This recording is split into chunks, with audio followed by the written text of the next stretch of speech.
Welcome. Yo, what's up guys? Welcome back to another episode here at Sobriety University. On this channel we talk about addiction and recovery related topics. My name is Joel, and in this video we're going to be talking about how to embrace loneliness in sobriety. So loneliness is something that I don't think gets thrown around very much. It's kind of one of those shameful things. I know I felt a lot of shame when I thought about being lonely because of it's not to blame social media. However, social media plays a part, and that's one of the reasons I had to stop using it so much. And so just seeing like all these like lavish lifestyles, all these pictures of people, of old friends, always hanging out with friends. And of course, it's not they're always hanging out together. It's just that it's portrayed that, and when you see one after another, it's like, oh wow, they must just be always having fun and going on adventures, and here I am at work or whatever.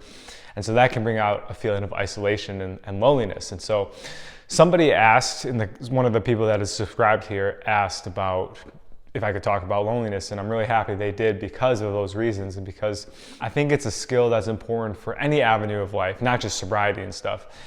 And kind of one thing I noticed was that the people that in my life that don't have addiction, or that maybe have like minor addiction, where it's not like majorly affecting their lives, they were never like in drug rehab or anything like that, was that they were okay being alone. They were able to have that time to themselves, and they loved it. Personally, I was not that way. Comment down below as well if you weren't either. Where I always had to be around people. I could not be alone. I needed either stimulants from people or from like TV, internet. That's something I still work on today, I'll be honest, is taking days off, like listening to YouTube videos or podcasts or Audible or something like that. And because of that, I always felt like I needed somebody around. I always needed friends. I was addicted to people, essentially. And that's called codependency. I'll definitely be talking about that in the future, and on that kind of addiction, I guess addiction to people. And this really, I really started to notice this in high school, where I just felt so wrong if I was like spending the night alone.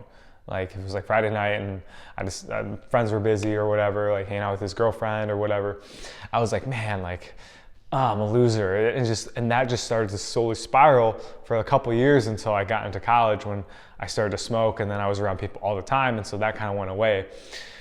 But during the high school years, yeah, it definitely, I always needed friends. I always needed people to be entertained by.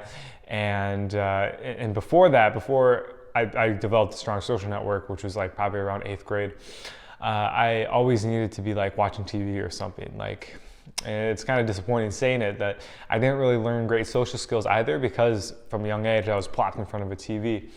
And so I never learned how to like actually go out and meet people and have authentic relationships. I did have some to a degree, but they were still always kind of around codependency and always around TV or something like that. So fast forward here, now I'm in sobriety, and I'm finding that I'm feeling really lonely. I'm feeling that, yeah, it's like now I don't have my drugs or my substance or my person. If like love addiction is something that maybe you're dealing with, relationship addiction, why do I feel this sense of just like emptiness inside? And I think from what I've heard and from what I've experienced is that the first reaction is to be like, okay, how do I get rid of this? How do I not feel this anymore? What I did was I tried to fix it through other addictions, through food, through binge watching television, like I said, through going to copious amounts of support groups. So it's kind of addicted to support groups, which is kind of ironic. And of course, everyone's going to have their own thing, their vice they turn to when they don't want to feel that. Sometimes for me, it's exercise. Sometimes it's listening to too many podcasts or Audible or stuff like that. And so I really had to learn how to just be with myself. And it's been a long process. So going through days where I'm not bombarded by media, going through days where I don't talk to anyone, going through days where I'm literally just by myself, and it was painful at first. So if you're going through this, hey, I totally get it, man. It's easier said than done, and it can be brutal. It's honestly one of the most painful emotions I think in the human experience that I've experienced, because loneliness is like, we're meant to connect with people. We're meant to pair bond or whatever. So when I'm not doing that, yeah, it feels, sometimes it can seem like something's not right.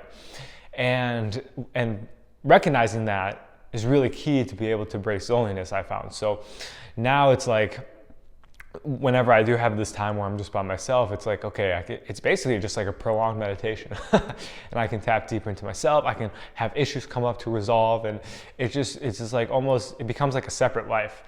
And the best part about this is that learning to embrace this is that, and even love it, is that when I do go back and interact with people again, it's like really exciting. It's really, I have a lot of energy. Naturally, I'm more introverted. I imagine it'd be very difficult for someone that is pure extrovert. I definitely need time alone. And again, when I have that time alone, then I can go out and I can be 100%, be like full of excitement and joy and stuff. And then I return back into myself, and I find great comfort in both avenues for sure. Before though, I was always like, it's like, even if I was like numbed out to the people I was with, I still had to be around them to feel some like okay. And that wasn't okay. I mean, it was okay because it happened.